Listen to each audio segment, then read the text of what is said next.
Hello and welcome to Video Game Hangover. I'm Randy Dickinson and I'm in Harrisburg, Pennsylvania. Hello, I'm DJ Ross. I'm in Mountain View, California. Each week on Video Game Hangover, we talk about the games that have been keeping us up at night. On this week's show, we're looking back on our favorite video games of 2022. Ooh. Better late than never. What? What do you mean better late than never? We're going to move the show up to like November whenever Jeff Keighley does his thing? I feel like there was a lot of that. There was a lot of like December 12th people putting out lists of like best games of 22. And I'm like, there's still 3 weeks. You still got some time. Yeah. So maybe we're right on time and all those guys are just early. I feel like we're on time. Okay. I feel like if you're just going to arbitrarily say, let's talk about only the games that came out in this calendar year, then you should use the whole calendar. I don't disagree. I think you're right, DJ. I retract my previous bullshit statement. Okay. Anyway, we are back for another year of the show. How exciting. Of doing this exact thing. We made it. Yeah. Yeah. All right. So yeah, we played a lot of games last year. They weren't all winners, but they were a lot of winners. Yeah, there were a lot of winners. Yeah. The one true winner, though, is, of course, Vampire Survivors. Top 1 through 5 on everyone's list this year. And that's the show. That's the whole show. We're all finished. Well, thank you so much for listening. Tell your friends about us. Yes. Tell all your friendly vampires about us. Oh, man. Should we just get into it? Did you any other show business you wanted to get into before I talk about vampires? It's a long list of games, so we don't need a lot of preamble. We don't need to talk about Taco Bell or Animal Crossing. So anything happening in Final Fantasy we should know about, DJ? Oh, man. So you're going to be sorry you asked. Do it. Like 15 seconds. Can it wait for next week's episode when we don't have a giant list of games from 2022? Oh, yeah. No, I'm sure there'll be something coming out. I just think right now, as we are recording this, the game is in maintenance for the new patch coming out tomorrow. So I'm just like, it's one of those evenings where we hang up the microphones. Do we hang up microphones? You don't really hang up microphones. No. Hang up the headphones, and then I just sort of twiddle my thumbs until it's time to go to bed. Well, good. Cool. Or maybe I'll just go to Taco Bell. Get all of our favorite things into one evening. Yeah, maybe I'll play some Animal Crossing instead. See what's going on in my island. There you go. Well, I can't go to my island in Final Fantasy. Right. Okay, I think we've covered all the bases. We are good to begin. We have done our due diligence of covering all of those things, yes. Did you check in? Did you do the Animal Crossing New Year's thing this year? I was sick. I was homesick on New Year's Eve, so I did play Animal Crossing. I did do the fireworks. Yeah, I had a good time. It was nice. Good. 3 years in a row, 20, 21, 22, 4 years in a row of Animal Crossing New Year's Eves. So, no, it would have been 3. It would have been 3. I apologize. Yeah, there you go. Yeah.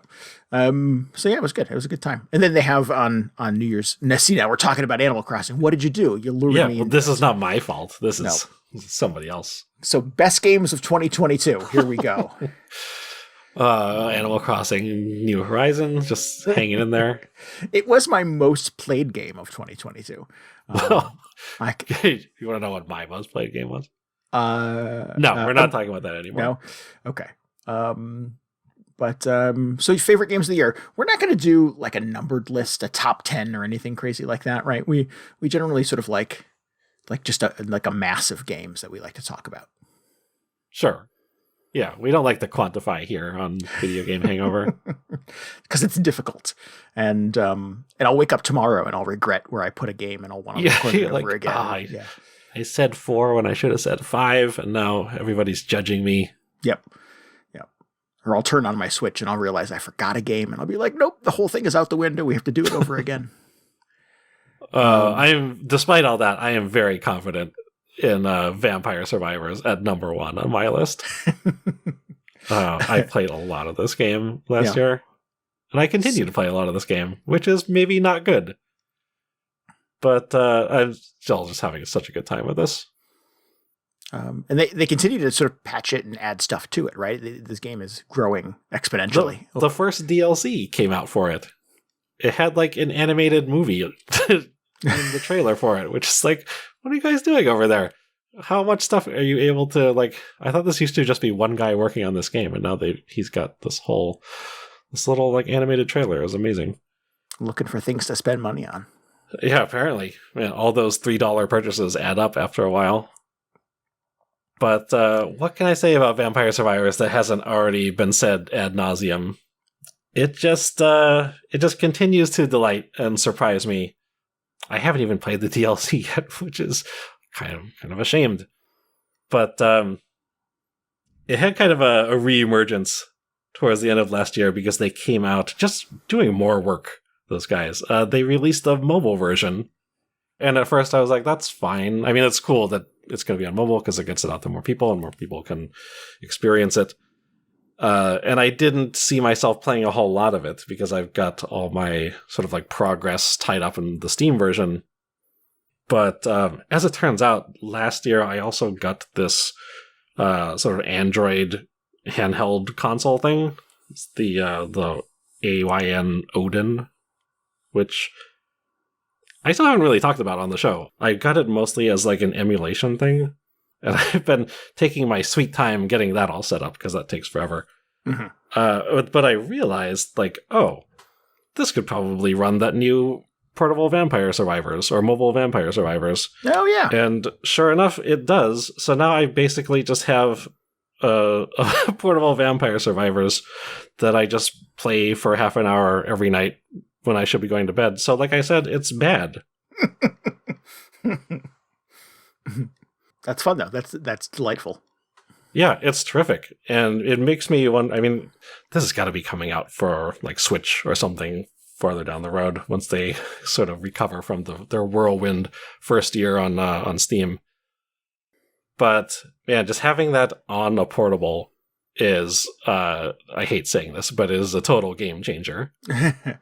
It is just sort of the ideal way to play Vampire Survivors, and it's difficult to put down until I inevitably just start like passing out and getting my character killed, but that's fine. Well, that's your body's way of telling you you're done for the night. Yeah, but it's great because, you know, I can just put the handheld to sleep, which is something you can't really do easily with the Steam version unless you're playing it on your Steam Deck if you happen to have one of those. So just having, you know, a second go through all of Vampire Survivors since I wasn't able to carry my progress over, but it is still just a complete joy from start to finish, sort of 30 minutes at a time. Nice. And someday I'll get to the DLC, but we'll see how it goes.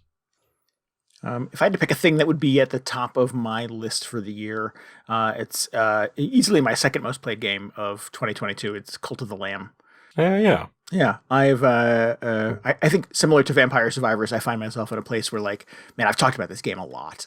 I'm clearly on record as being enthusiastic about it, but it is a thing that I think much like your situation, I played, you know, a lot of like 25, 30-minute sessions immediately before going to bed, trying to decide, like, is my time best spent back at home base managing the day-to-day of cult life and all of my cultists and all of their many needs and their many bodily functions, or do I play sort of the roguelike dungeon crawler perspective of it and fight some bad guys, try to take down the next part of the old god hierarchy, and lather, rinse, repeat from there. So Yeah, just all of those pieces together I found super compelling.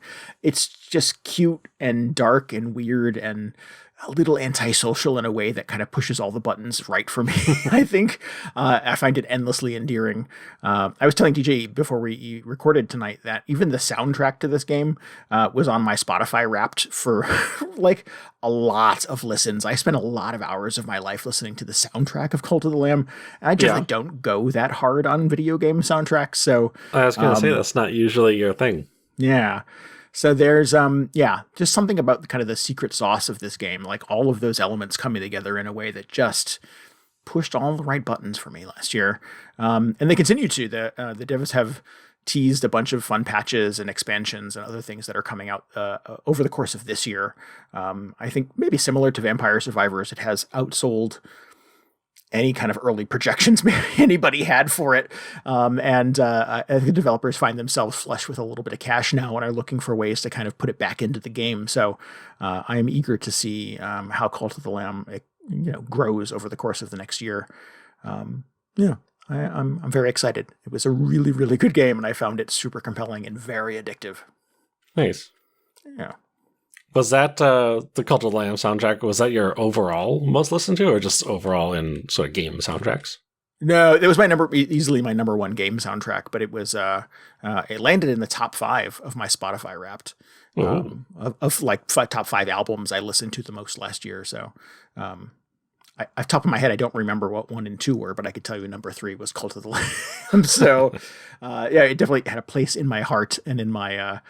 In the way I spent my time and how I consumed media over the course of last year, both in video game form and in soundtrack form.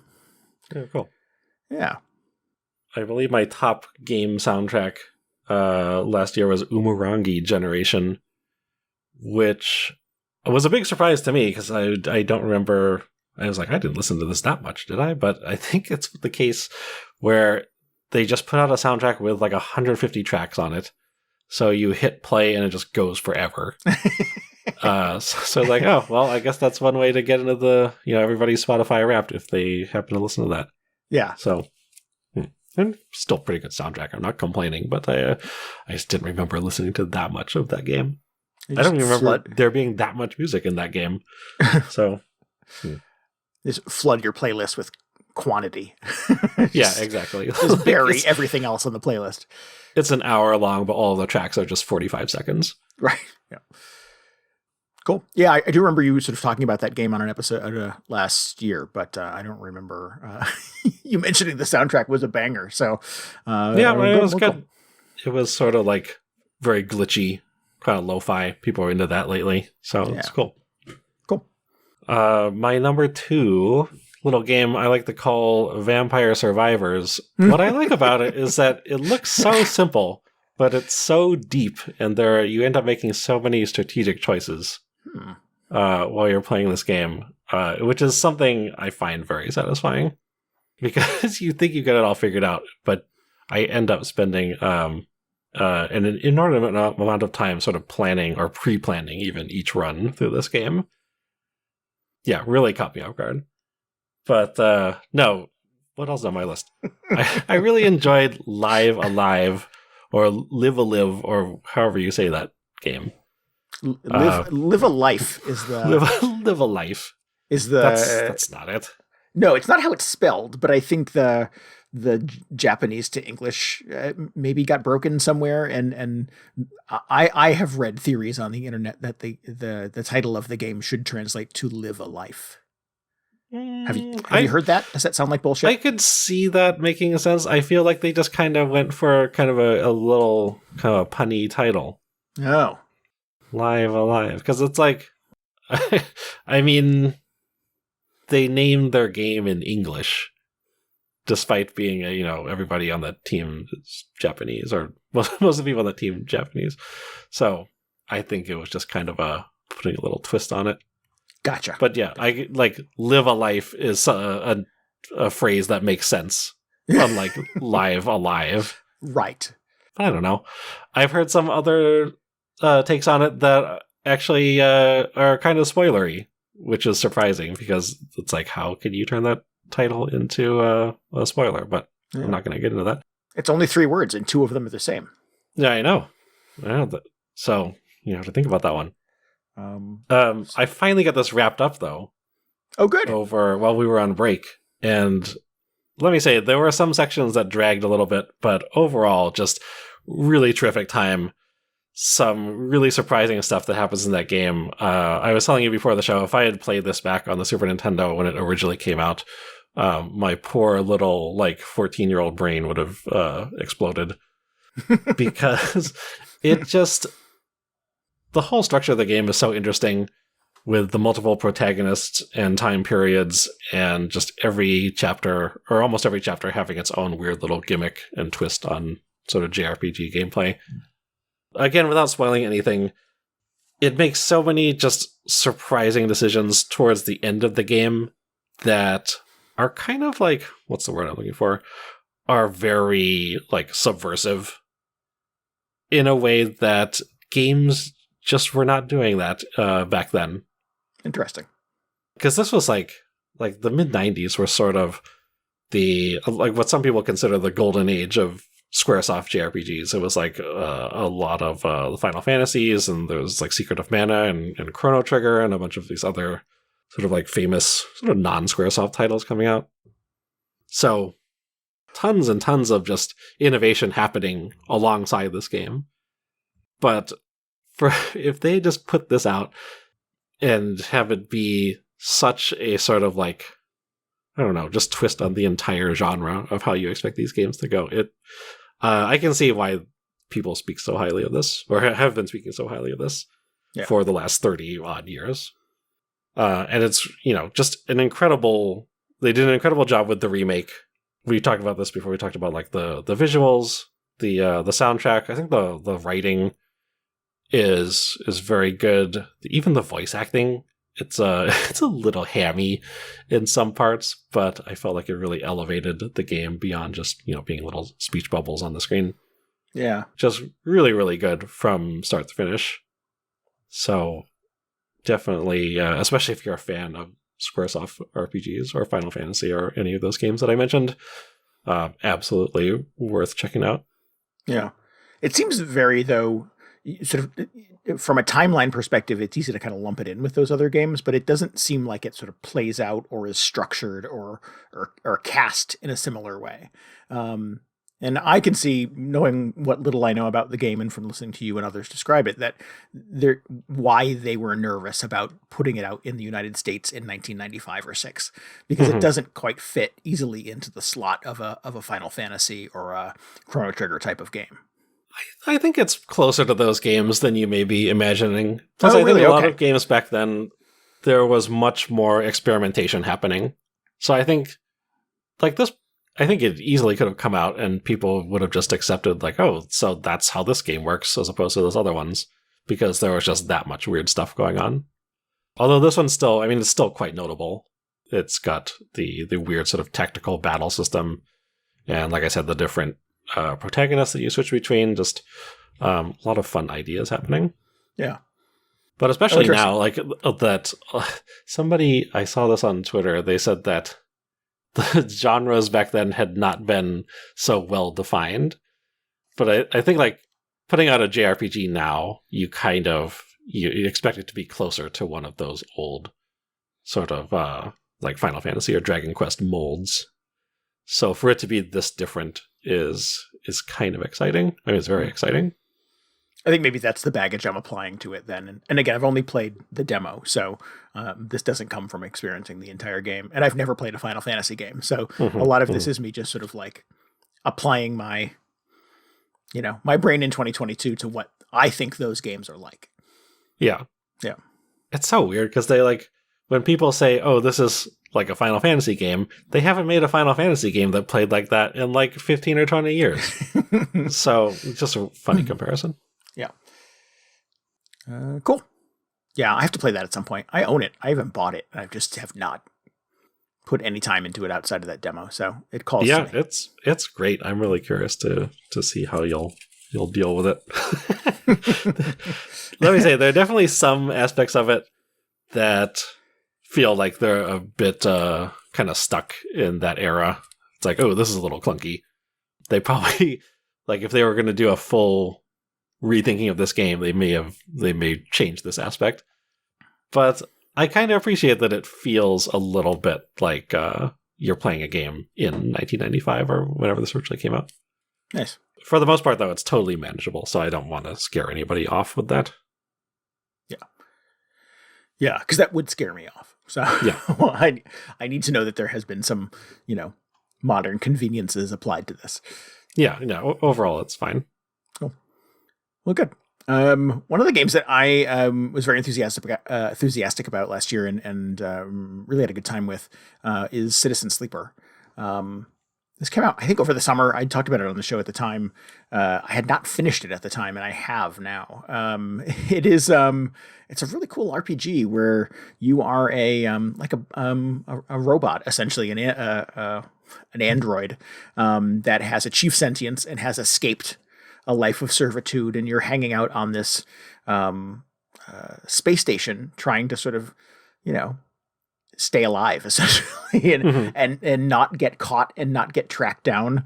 Feels a little bit like Blade Runner, right? Trying to not die. Yeah, and that requires a lot. That requires a lot of things to keep you alive and keep you discreet and keep you from being found out. And so you wander the halls, essentially, of this space station, trying to sort of make contacts and make friends and make money and build alliances. And it's quite beautiful. It's really unexpected. It doesn't play out any of the ways that I kind of would expect a game like this to play out. It's very text heavy. It's decision making heavy. You have a very limited number of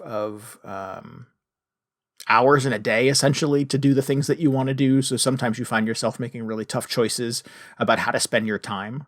Which are things that I kind of copied from games like Pentiment, which I played last year, or Persona. I think does that extremely well and occasionally quite frustrating.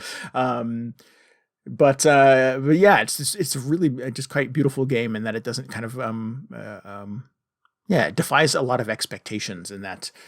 You're not even sort of wandering the halls of this space station. You have like a 3D representation of the blueprint of a space station. And you have two little dice on the screen that roll essentially and give you certain successes for doing different things. So there's a lot of like kind of almost pen and paper RPG and storytelling elements to this thing. It plays a little bit like a choose your own adventure in some ways, with dice rolls to determine success or failure of different tasks that you're trying to achieve. It's really, really good. It's a lot of like really stressful choices. It's a lot of you trying really, really hard to keep this person, air quotes here, alive. But it's beautiful. It has a lot of things to say about sort of like post-capitalism and things like that too. So those things are not lost on where this game is coming from. It's a lot, and it does all of these things in a very elegant way that never feels clunky or overwhelming or confusing. It is a game that is just essentially a wall of text sometimes, but it's so beautifully written and never feels like you're doing like social studies homework. It really is just kind of beautifully cast and written. I don't know. It feels like a labor of love. It feels like somebody had a very clear vision for a thing they were trying to make and just poured heart and soul into this thing. So it's quite excellent. So I would recommend Citizen Sleeper if you have any inclination towards kind of hardcore science fiction and storytelling. A really, really good game. I think this is probably my biggest regret, like the game that I didn't really get to last year. I think I started it, but I only played it for about an hour. But just a really cool format, even what I was able to glean during that hour, where, like you said, you're sort of navigating around the space station via menus and rolling dice. It's pretty different than anything else that I played. Yeah. Plus, the whole look of it is just super cool. It looks like you're just using one of the wall panels from Star Trek or something like that. Yeah, it does. It has its own kind of like visual language for like what future technology looks like. It's cool. I give it a lot of credit. Again, just this real sort of clear vision of how these creators wanted to kind of build this game and kind of people this universe.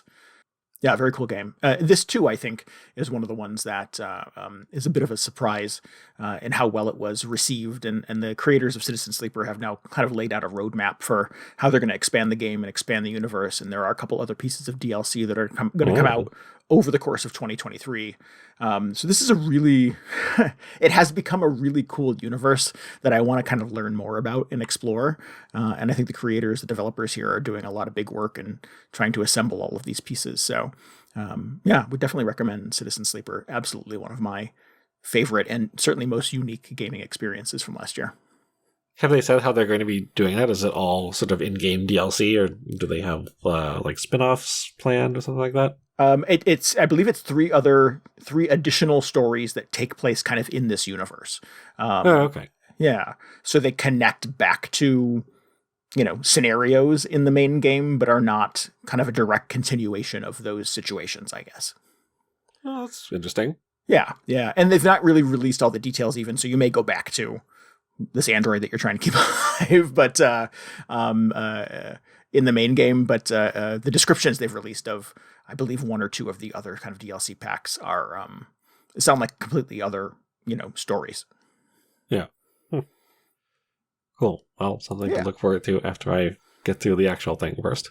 I think you would dig it. You say you have regrets. I would encourage you to give some time to it. Yeah. If I can just put down Vampire Survivors one night, maybe I will play this instead. You have some distractions, I understand. Yeah. It's so bad. It's like when I was playing all those like PSP music games, I had to lock that thing up so I could get to sleep, first of all. Well, that's a good level of self-awareness, though, DJ. There have been points over the time that you and I have known each other where you've said to me, "Oh no, I had to turn that game off and put it on a shelf somewhere." Oh yeah, yeah. Me and every Picross game. Picross was the one I remember. Yeah, because at Picross 3D, you were like, "Nope, I had to shut it off, had to put it back in the case and put it someplace on a high shelf where I couldn't get to it easily." Yeah, I'm just like, I know how this is gonna go. Speaking of Picross, next on my list is Sephonie. Since we're not numbering these things, this is another game that came out earlier last year that I played for a little bit and kind of stepped away from, probably because some other stuff came out. But I went back and finished this as well over the break. This is sort of it's a 3D platformer from Analgesic Productions, who did Anodyne and Even the Ocean, which I talked about last year. Yeah. Where you're on an island as a group of researchers who are just trying to sort of like do a wildlife survey and figure out what's going on with the ecosystem of this island. And sort of in line with a lot of their previous games, it is just a weird mix of kind of this like surreal and very what feels like a very personal story as you learn more about these researchers and sort of their backgrounds and the people in their lives, but also like wall running and like 3D platforming through these very elaborate cave systems that feels like something you'd be doing in some classic N64 game. And they introduce a lot of other mechanics that sort of complement the wall running, which in itself is just is a very cool system. It's one of those gameplay mechanics which I really enjoy because it takes a little bit for you to sort of get the hang of. In fact, there were moments towards the start of this game where I just felt like I was not up for it.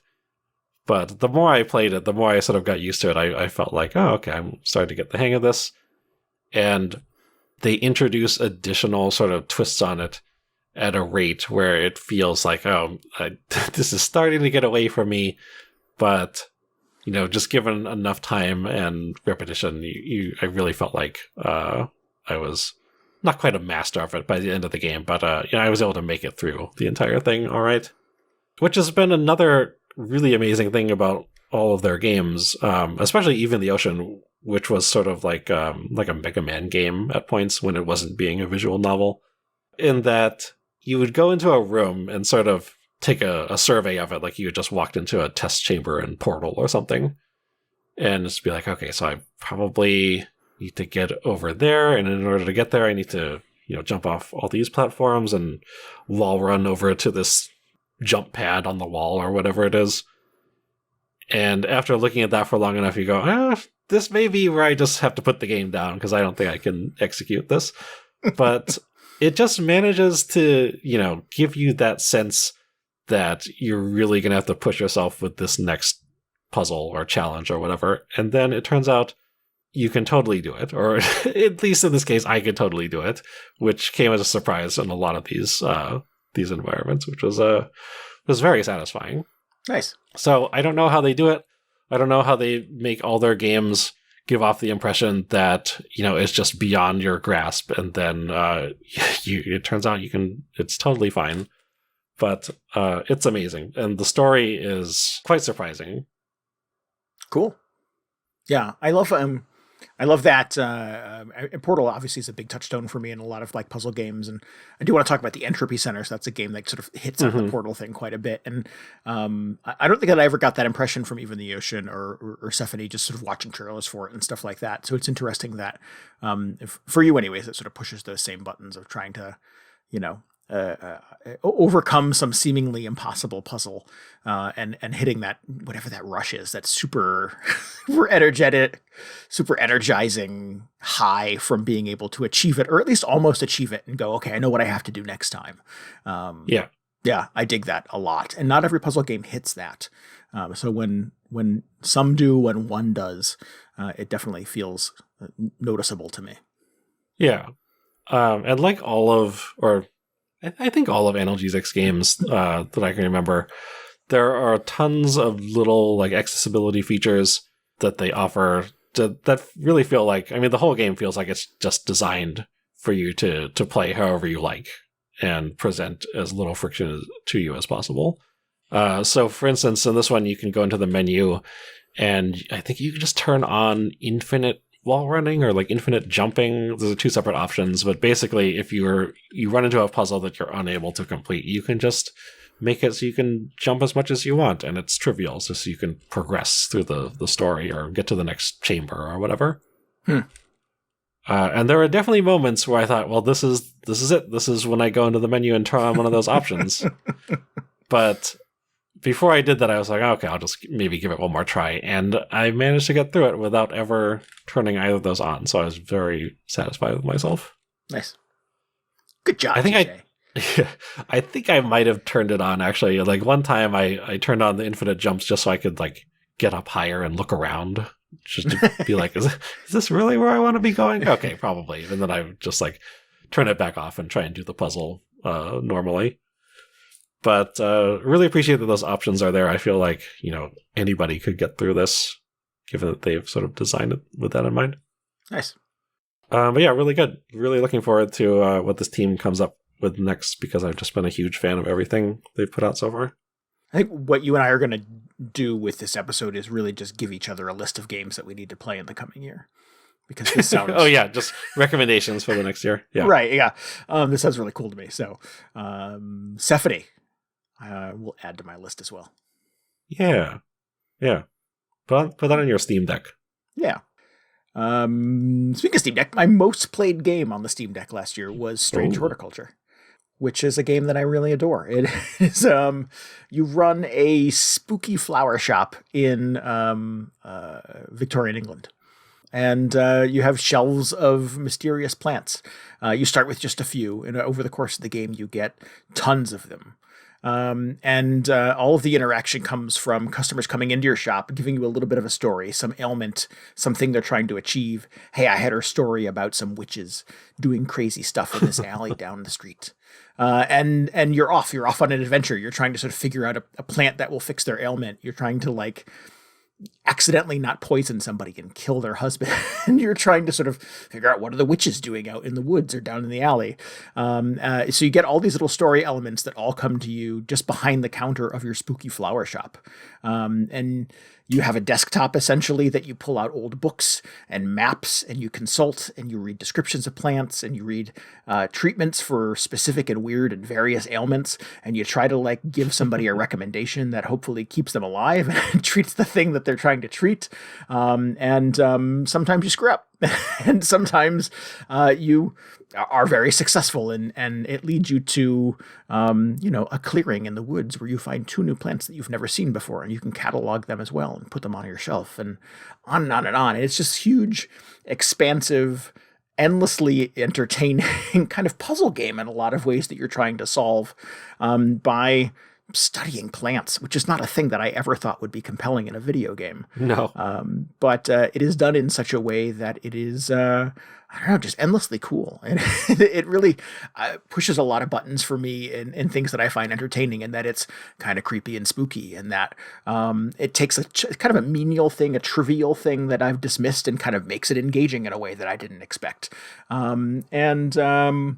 And yeah, it just has a really kind of cool story, and you have a cat that sits on the counter at your shop and you can pet it occasionally. And it just gives you a lot of fun, kind of distracting things to do, to let you kind of choose your own way through this kind of mysterious and strange scenario where you sell plants and are also a bit of an apothecarium person. And what's the word? Not apothecarium person. Apothecary? Apothecary. That's the word. I was thinking pharmacist, but that's not quite what I meant. But so Strange Horticulture, just a cool, weird, dark, and very entertaining game with an interesting puzzle and mechanic behind it that kind of turns resource management and research and studying plants to be kind of interesting. Mm. There was another on my list where I was like, oh, should I have played that? Probably. I did play a lot of potion mixing games last year, but not this one somehow. I bypassed some of those. Those are on my kind of want to play list when I have time too. But Strange Horticulture is the one that I played. And then failed a couple of times, so it gives you an opportunity to kind of go back to it, make some different decisions. Wait, what happens when you fail? Do you kill your customer, or patient, or what do you call them? I did at one point. Yes, I gave somebody the wrong plant, and it did kill their husband. Yeah. Was not a good ending. So yeah, you get a couple of tries before they put you out of business, but it's real hard to come back from accidentally killing somebody. One person is okay. Yeah. But where do they draw the line? So yeah, it's cool in that way, in that it does give you the ability to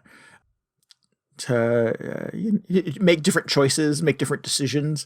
It really belabors the point that you do have to kind of study these things carefully. And sometimes you're splitting hairs. Is it white with black stripes or black with white stripes? You know what I mean? It's like, maybe it's this plant or maybe it's this other one that will kill your husband. So yeah, it's fun and a bit of a puzzle to solve in that way. And again, if you really get into it and spend maybe 3 additional minutes kind of checking your resources and reading old manuscripts that describe some of these plants, maybe you'd find the solution. Or maybe you're just playing it fast and loose and you're giving them the first thing that you find, and you learn to regret those choices, and maybe you should pay a little more attention. So yeah, it's like a very satisfying kind of puzzle game in that way, but it has a really cool cast of characters, and it's, a little dark and a little spooky in a way that definitely works for me. So yeah, I really like Strange Horticulture. I would recommend it. Nice. And it has since I played it last year on my Steam Deck, it has since come out for the Switch. So if you're not one of those people who plays a lot of computer games or has a Steam Deck, it is on the Switch, and I presume it would play there very well. Nice. Yeah, I want to check this one out too. It's fun. Next on my list is a handful of games, which I kind of all lump into the same category. I don't really know what I call it. I think some people refer to it as podcast games. Have you heard of this, where they'll put on a game and be listening to a podcast or watching TV at the same time? I'm not a good multitasker in that way, but I've heard of that phenomenon, yes. Yeah, okay. So I haven't really been into a game like this previously, because that always sounded kind of silly to me. I'm like, well, either I want to be doing this one thing, I want to be engaged with this one thing, or this other thing, not two things at the same time. Maybe it's not a very good game, and maybe it's not a very good podcast, but somehow the two come together. Yeah. Yeah, exactly. But for some reason, this last year and slightly before, I ended up playing a bunch of games which I would definitely put into this category, and those would be Hardspace, Shipbreaker, PowerWash Simulator. Both of these were actually early access, and they finally came out officially this year. So that's why I'm including them on the list. And then to an extent, the Planet Crafter, which is still in early access, but I played a lot of this game. I was not expecting to play this game for as long as I did. But these are all games where you kind of are just going to work, whether it's dismantling spaceships in Hardspace Shipbreaker, or using a power washer on progressively larger and larger structures, or just walking all over this enormous planet trying to gather up minerals to build up your little like Mars colony in Planet Crafter. Oh, was that the game where you were afraid that your little home base was going to flood? Yes, that was where my base nearly flooded until it turns out I just hit the the maximum water line or whatever, and everything was fine after that point. Excellent. All right, good. And I don't know, I still am a little wary about playing games like this because, like you said, I'm like, well, am I really enjoying just collecting all these minerals and going back to base and going out and doing it again? Is that a good game? I don't know, but there's definitely some sort of kernel of a good game in there somewhere that keeps me coming back. Maybe that's fine. I don't know. Maybe it's fine to just chill out for a while. Maybe I don't need to be just like 100% engaged at all times. Yeah. I think there can be a very satisfying loop in video games, similar to what I said about Strange Horticulture, that takes things that are mundane or would otherwise be boring and kind of makes it feel fun or satisfying in some way. So, yeah, I get that it's easy to dismiss games like PowerWash Simulator or Animal Crossing as just doing chores. But yeah, until you do those chores and get sort of the rush of hitting some arbitrary goal or cleaning off the thing in PowerWash Simulator or amassing enough money to be able to upgrade your house in Animal, whatever. Like those things feel satisfying if it continues to hit that little dopamine receptor in your brain, right? So yeah, sometimes you just want to see some flashing lights or whatever. Right. Yeah, you want to see a meter go up to a point where it lights go off at the end and you've done the thing, and then it goes back to zero and you have to fill it up again. Yeah. There were definitely components of, like in Hardspace Shipbreaker, you have to be increasingly more careful in how you deconstruct these ships so you don't cut into a power line or blow up the reactor or something. And then in Planet Crafter, I was always thinking about, okay, so what's the next key facility I need to build on my planet? How do I want to organize my base so it's more effective? And, I'm wasting less time going back and forth. PowerWash Simulator, I feel like, is the most egregious entry on this list because you really are just cleaning things. You're just pointing the mouse cursor at something until it's not dirty anymore. But man, I also watched a lot of terrible Marvel stuff on Disney Plus while I was watching or playing this. So how could that be bad? It made getting through the latest season of what did I even watch? Jeez. It made that bearable somehow. Yeah. So, I don't know. Something to be said for that. I can't believe, I can understand, the appeal of a PowerWash Simulator. Because, obviously, because I played it, but... can you? I'm just surprised at how much people are into this game. It was huge on Twitch for a while. Just tons of people watching people. That's the other thing. Is why would you watch somebody play PowerWash Simulator? To me, it's all about just, you performing the tasks yourself. Mm-hmm. But it really just caught on with a bunch of people for some reason. Yeah.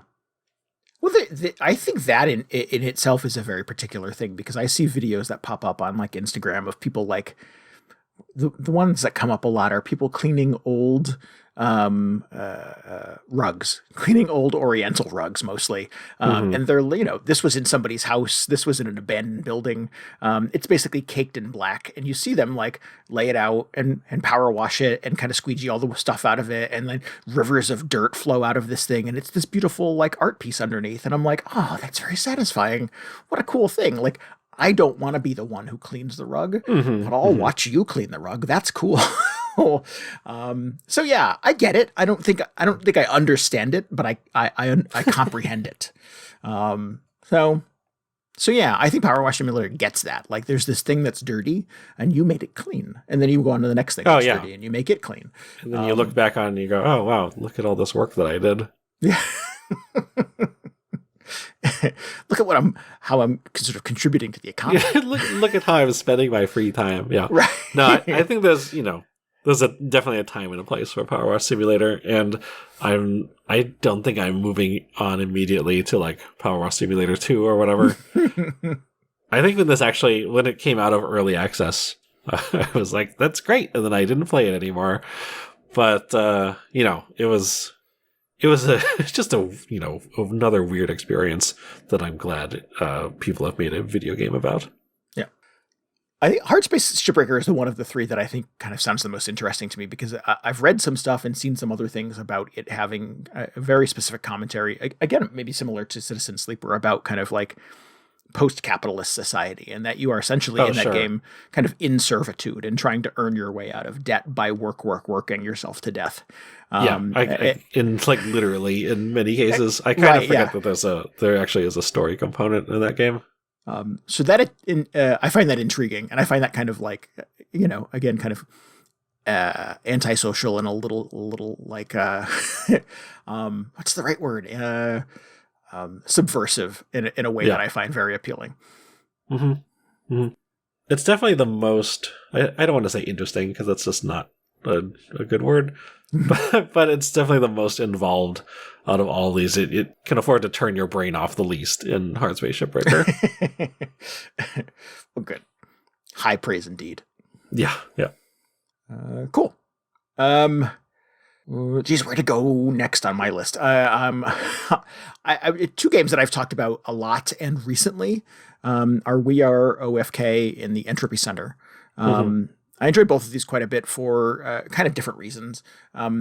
We Are OFK is the game. If you've listened to more than one episode of this, you probably remember me talking about where essentially you're four friends in Los Angeles who decide to make a band together. And this was released over the course of 5 1-hour-long episodes that are kind of mildly interactive. It is a TV show, essentially, with some really good kind of electro-pop music as the soundtrack.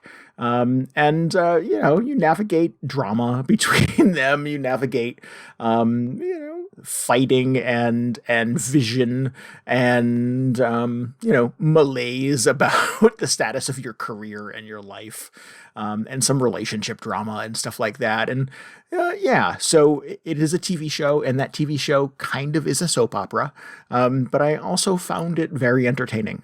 So much that I sort of like consumed the first 2 episodes almost back to back, and then like ravenously refreshed my Switch every week waiting for the new episodes to come out. The good news is that, in a Netflix fashion, they're all out now. You can consume them any way you want. It will only take up 5 hours of your life. You will get to hear one cool new song per episode.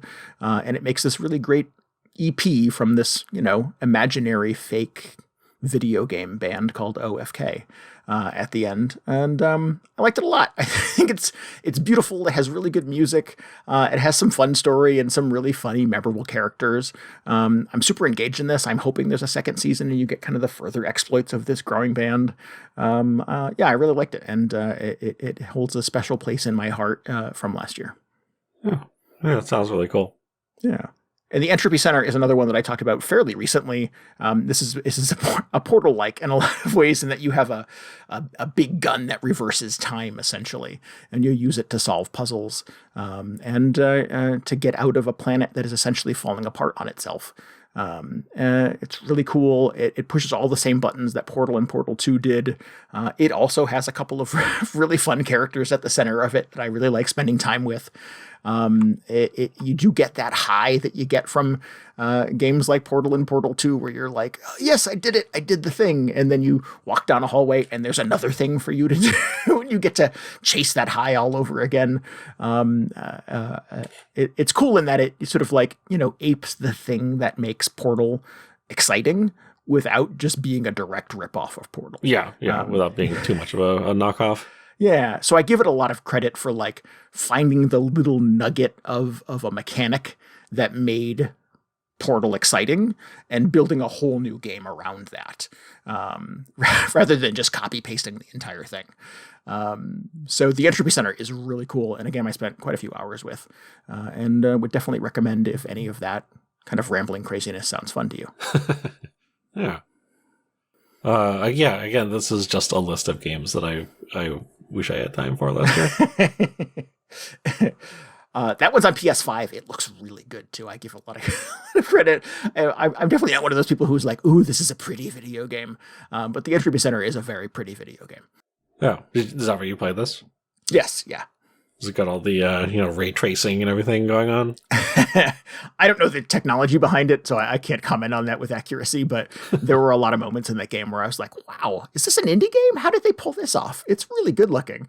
So yeah, I don't know what kind of resources they had. I know it's not a giant development team. This is certainly not, the folks who made God of War Ragnarok, you know what I mean? So I believe this is this developer's first video game, if I'm not mistaken.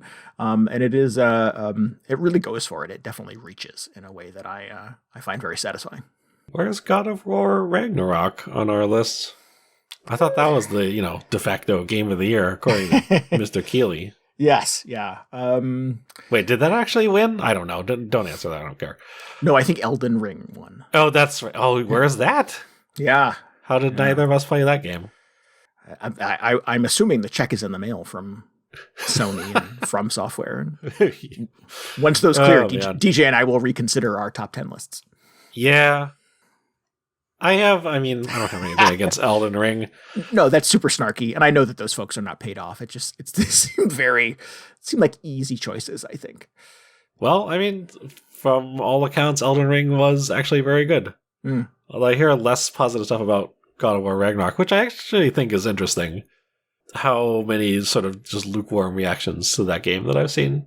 Because it seems like, be as cynical as you want, there are always some like quadruple A sort of cinematic experience video games that end up topping Game of the Year lists, and God of War felt like it was going to be that.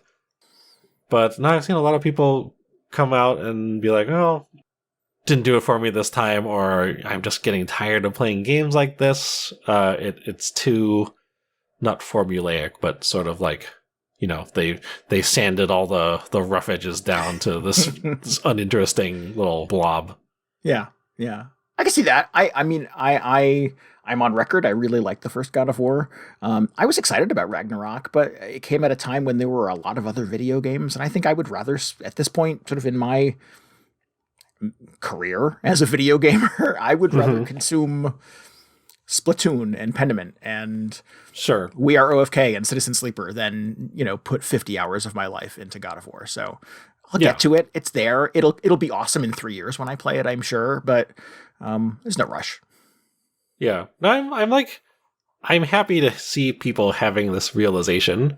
And this is not just because I'm not trying to slag on God of War or anything. Like, I want it to be good. But I think it's good that people are realizing, like, oh, this is really not my thing. Like, there are these other games I would probably enjoy more. Because that it feels like the case with a lot of these games where it is designed to just appeal to as many people as possible, and it gets away a little bit from whatever those very specific weird things are that you enjoy about games. You as sort of the general, like, anonymous gamer out there, not you, Randy Dickinson. The royal we, yes. Yeah, so I think it's good that people are maybe taking this as an opportunity to look back and be like, oh, what other games did I really enjoy from this year? What else could I be playing? Rather than just the latest enormous Sony game or whatever. Yeah. Feels like gamers are growing up. Some are. Listen, some are. Yeah. Yeah. I have friends in my circle of friends who just play Madden and Call of Duty all year. Like, I bought 2 games in 2022 and they were Madden and Call of Duty. And I will buy the same 2 games in 2023. So, like, that's fine. There's room in our subculture for that too. I'm still friends with those people, even though their eyes completely glaze over when I try to describe what Cult of the Lamb is to them. But I get the same look in my eye when they talk about all the hours that they spent playing Cyberpunk. So, like, It's a big tent, guys. We can get a lot of people in this tent, and we all don't have to love the same thing. So that works, I think. Yeah. What were we talking about before God of War? I was just kind of wrapping up my list. I'll just give quick mentions to a bunch of these other things. Because these are like games I really enjoyed, but they, I feel like it takes a certain something to qualify as being like Game of the Year material. I don't know if that sounds pretentious or not. but I did play a bunch of these much more sort of like low-key experiences. It felt like they're a bit of a slow burn, but maybe they deserve to be on the list. So I wanted to give a shout out to Far Changing Tides, which is the latest in the Far series. Yes. They gotta get a better name for that series. Where you're just on a boat sailing across the ocean and you actually like not steer the boat. You kind of steer the boat, but you're just managing all the shipboard functions on this thing, which I thought was just fascinating. Yeah. I like that game a lot too. I would back that. It's definitely a strong recommend for me. Both of the games in the VAR series are quite good. And yeah, I think unique in their approach to storytelling it that they are completely wordless experiences. And it's a lot of you kind of running around frantically solving kind of puzzles on the fly. But you get it in this really kind of unique world where you kind of want to see what's next. What's going on here? Why did that happen? Why does it look like that? And you don't always get sort of like satisfying answers to those questions. But it does present you with enough kind of intriguing things to keep it always compelling. Yeah. Really interesting world, and despite the presentation being very minimal, which I like because you get to use your imagination a little bit. Yeah. What else? Excavation at Hobbs Barrow was one of the Spooky Saturday games that I played in October, which I think this is the one that's sort of stuck with me the longest. It was a point-and-click adventure, not like terrifyingly scary, but just a really solid sort of narrative experience you can get through in a weekend, which I really enjoyed. Totally playable if you're not usually somebody who enjoys spooky games. Then Immortality from Sam Barlow, the creator of Her Story. Oh, yeah. Really good. Just, again, like, kind of, I think I touched on this when I talked about it last year, but just hard to comprehend how this got made. Just how they, like, designed it and put all the pieces together and have it actually work is a real achievement. It is also just an amazing game. Or, yeah, I guess it is a game. Like, I'm not going to get into whether or not something is a game. But still really enjoyed this. Still searching for a new Valheim. And with that goal in mind, I played a bunch of Raft last year where you're on kind of shipwrecked on a raft and trying to build a little like settlement out of it. And this is more recent, but I started playing Grounded. Have you seen this? It's like the Honey, I Shrunk the Kids game. Yes. So I've been having a lot of fun with that. I'll probably do an episode about it later this year, coming up soon, after I play a little more of it. But yeah, just another sort of like crafting, scavenging, base building survival game, except you're just a miniaturized little kid or a teenager or something like that. And then last but not least, Frog Detective 3, the climactic final chapter. Just very enjoyable, very wholesome. Love driving that scooter around. And I want to know what's next from Worm Club, the developer. See what's coming up. Cool. Grounded came onto my radar late this year. I actually... Vice, the television network, and they have an internet presence, obviously. They make a lot of really depressing news shows and documentaries. Yeah. That's one way to describe it. But they have a gaming channel as well. I think Patrick Klepek runs kind of their gaming side of their business, and they did a podcast interview with the director of Pentiment and the director of Grounded together. Two very different games, but have kind of very similar origins, and two developers who kind of know each other pretty well. So it was this cool conversation about like, how do games get made, and how in particular did you get your two weird games made? And it's really good. It's a really good conversation. Would recommend seeking that out if you're interested in kind of the business of who and how are video games assembled. That was a cool conversation. And I didn't know anything about Grounded listening to that. I was very invested in Pentiment and wanted to hear what that creator had to say, but kind of came away going, oh, what is this other game? This is interesting. Yeah. I could talk more about Grounded, but I'll save it for later. Cool. Are you planning to play that at all? I don't know if I'll get to it. I'm intrigued by the sort of the concept of it, and maybe would like to see other people play it, but I'm not sure if it's a thing that I would play a ton of. Yeah. Just curious if that interview had sort of got you out. Sold me on it. Yeah. Yeah. Yeah. It's interesting. Yeah, but like I said, I'll get more into it later on. Cool. Another time. Yeah. My kind of lightning round here at the end is probably the closest I got to playing kind of some of the big video games that came out last year. So Kirby and the Forgotten Land. Hard to believe that was last year. That was very early last year, and kind of started it like a year of Kirby, I think, at Nintendo, because they put out a couple of Kirby things last year that were all really good and kind of unique. This game is a lot of fun, and I think it really is the kind of this perfect distillation of what makes Kirby kind of a fun and compelling character, and just kind of turns him loose in an odd post-apocalyptic world where, he's trying to save all of his friends from a bunch of cute and fuzzy aliens. It's a ton of fun. It has its own sort of base building component where you're trying to repopulate the Waddle Dee hometown. And as you bring enough Waddle Dees back, they like open businesses and craft resources for Kirby and stuff like that. It has a whole like leveling system to Kirby's abilities. It does way more than a Kirby game needs to do to be charming, but it all sort of works beautifully under the banner of how Kirby functions. It's easily the most time I've ever spent with a Kirby game.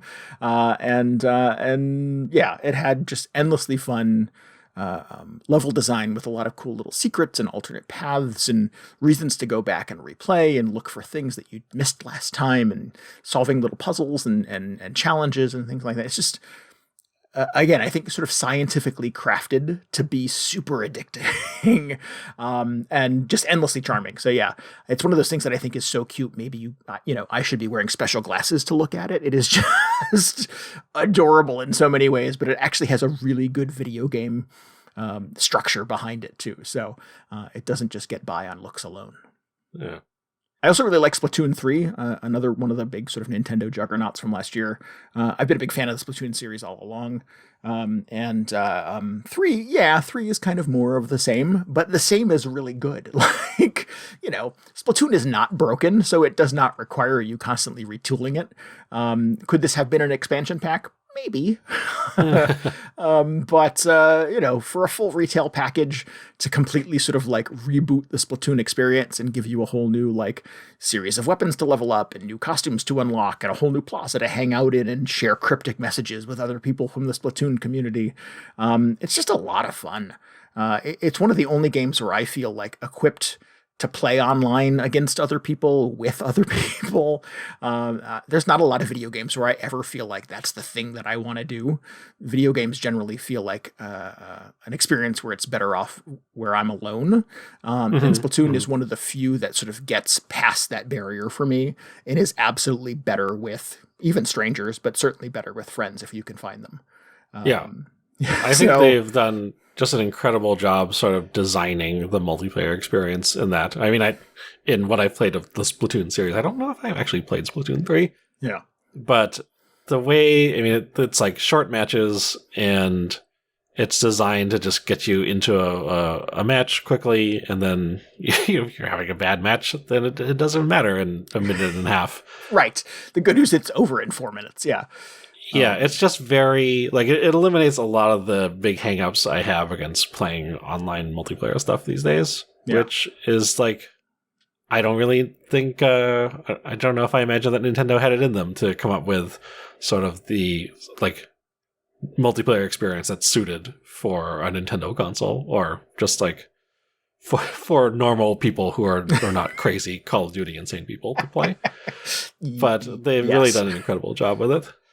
Yeah, I agree. I put a lot of hours into Splatoon 3 this year, and outside of sort of briefly talking about the single player and a couple of experiences playing with folks from the community, I don't think it's a game that I gushed about a lot to anybody, particularly here on the podcast. But it's a really, really good game, and it's one of those things where I feel like, if I've wrapped up another video game, if I've got a little time before bed, if lunch breaks and stuff like that, and the Wi-Fi is especially good, I'll hop into a couple of rounds of Splatoon, and you can get in, get out pretty quickly. You can, win, lose, or draw. You kind of feel like you accomplished a thing and you leveled up a little bit and you had a little fun getting there. It's good. It's never a thing where geez, I've played enough rounds of Call of Duty games in my life where I'm just sort of like, this was a mistake. What am I doing here? How do I even do what I'm supposed to be doing? How do I stay alive for more than 8 seconds and not constantly end up in the reload screen? And Splatoon is just such an efficient experience. Not easy, but efficient in a way that, I don't know, man. It just feels sort of scientifically tuned to be addictive. Yeah, it feels like even if you're not the Splatoon master, if you're not nailing headshots or whatever, you feel like you can still support your team, whether it's like by painting stuff or just backing other people up while they take the headshots. To take the objective of kill death out, it's still an element of Splatoon, but not the main objective of Splatoon. To minimize the importance of being the one who kills the most people in a shooter is something I think only Nintendo could do. I see that happening more and more often. Do you? Like in Overwatch to an extent. I remember it made some headlines because you could not just bring up a kill death screen in the middle of the match. And in fact, I don't even think it showed those stats at the end. Oh, interesting. But there was just so much more emphasis put around, completing the objectives. Which, just led to a lot of people being toxic about people not being on the objective at all times. But whatever, that's Blizzard for you. For sure, you find a way to be sour about something. Yeah, but I see it happening in some games, or more and more games in multiplayer modes, where they're like, oh, well, let's give them something else to do besides kill each other. And that is just a more interesting experience to me in general than team deathmatch. Yeah. Not that there's anything wrong with a team deathmatch round every once in a while, but I think in my grand history of online multiplayer games, I've always gravitated more towards the sort of like kind of team cooperative objective based stuff. Oh, definitely. Yeah. I would play Capture the Flag all day before I would do Deathmatch. Sure. Yeah.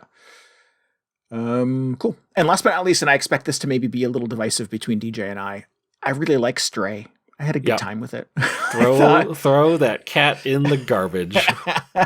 I thought it was fun. I thought it was charming. I thought there was a lot of weird kind of dissonance between what the makers of this video game thought cats were like and what my experience with cats in the real world are like. But I think that also sort of leads to it being more charming and kind of endearing. I don't know. I found the world kind of interesting and wanted to dig in a little bit more. I hope they make a bunch of Stray games and you get a little more of like life in the robot post-apocalypse. I don't know. There's something as I look back upon 2022. I was never really like, oh my God, I can't wait to play the cat game. But when I played the cat game, I was like, this was fun. I see why people were excited about this. This was charming. This was a good time. It was very playable. Sure. Yeah, it's true. I mean, and I'm being a little sensational just because. I mean, it was Stray is fine. Yeah. But no 3-star games on my list. You're either 5 stars or 1 star. So sorry, Stray, get out of here. Okay, I understand. I don't know that if I would put it in a 1 or a 5 either myself, but it's certainly closer to a 5 for me than I think maybe it is for DJ. All right, that's fair. Yeah.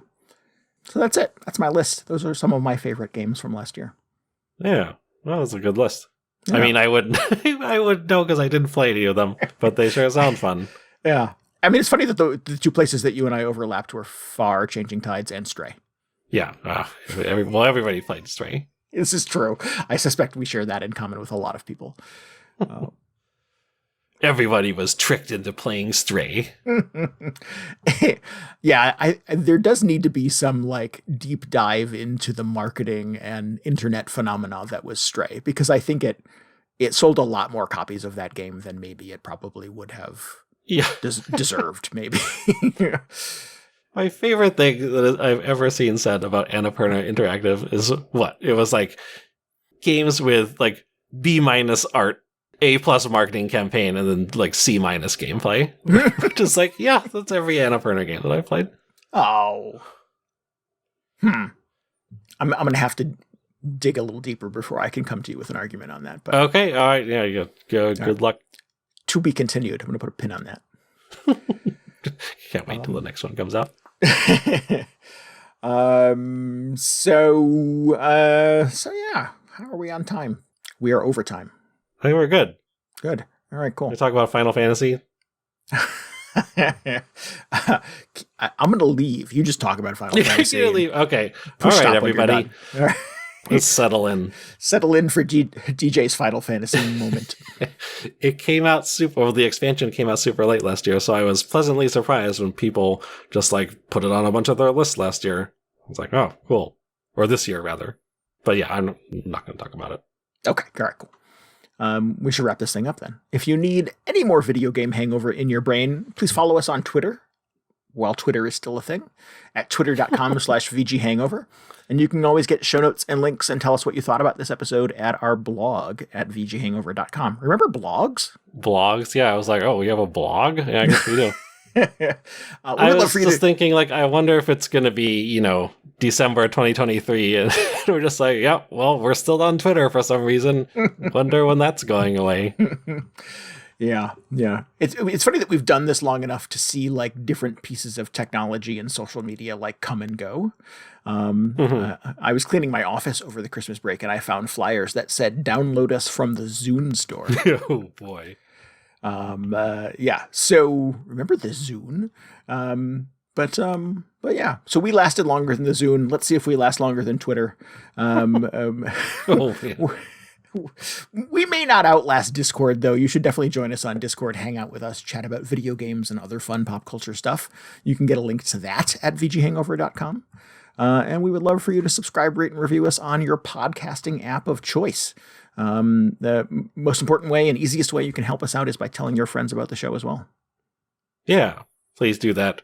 Then, like you said, please give us a positive review. That really helps us sort of get the show into the hands of new people. Yeah. Not into their hands, but, wherever. Onto their Zunes. Into their... Right, yes. We'll be back next week. We'll be back in the cycle next week. Weekly shows, our usual thing here at Video Game Hangover. Until then, this is Randy Dickinson.